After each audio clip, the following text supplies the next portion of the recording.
Hello mga ka-farmers, magandang araw po sa inyo lahat. Nandito po tayo sa Kado Farm Plant and Nursery. At atin po itong ipakikilala. Ito po yung ating bromeliad na pinakapit noong buhay pa itong puno. Itong puno ng sirisas. Ang bromeliad po ay ating pinakabit nung buhay pa yung puno ng sirisas. So ngayon po ay namatay na ang puno ng sirisas. Kailangan na po natin siyang ilipat kung alin mang mga puno na pwede nating ilipat. So ang ginawa po natin dito sa bromeliad po natin ay pinayakap po natin siya sa puno kung saan yun po ang gusto ng bromeliad. So magiging maganda po ang pagkakapit ng bromeliad kung atin po silang pakakapitin sa isang puno, sa isang malalaking puno. Yan po. Medyo natuyo na po ang puno ng sirisas, kaya atin na po silang ihiwalay. Ililipat sa mga ibang puno.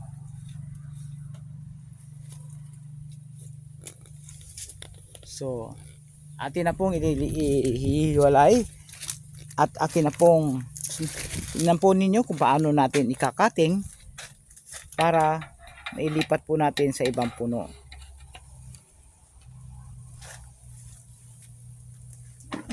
Gamit po itong ating cutter.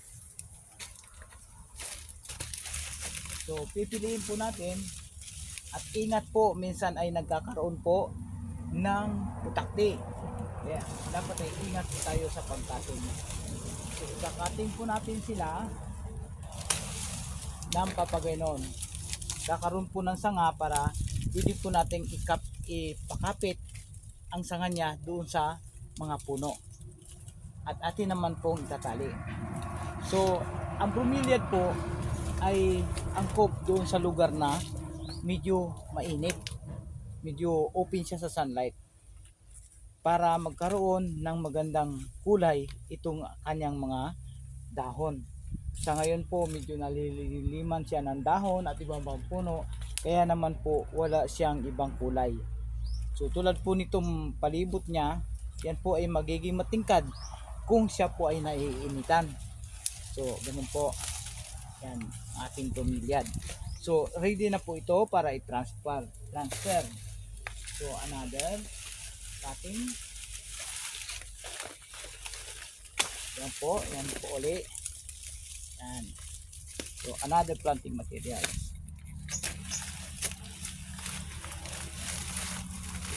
Mas gusto po nila talaga yung nakakapit sila sa mga puno. Yan. Nabuhay po ang punong kahoy.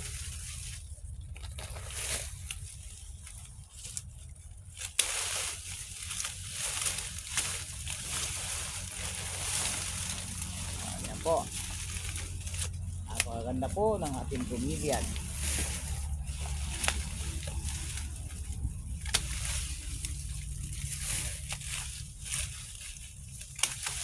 So pagka hiniwalay-walay po natin, marami tayong planting material.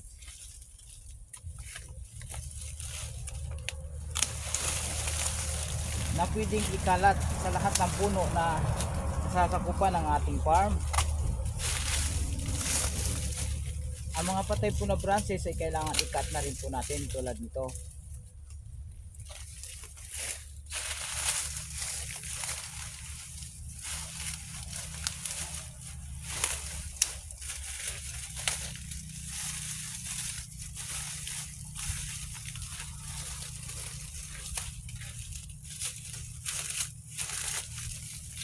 Kung hirap po sa pandilig sa panahon ng tag-init, ay huwag po tayong magkakating na tulad nito.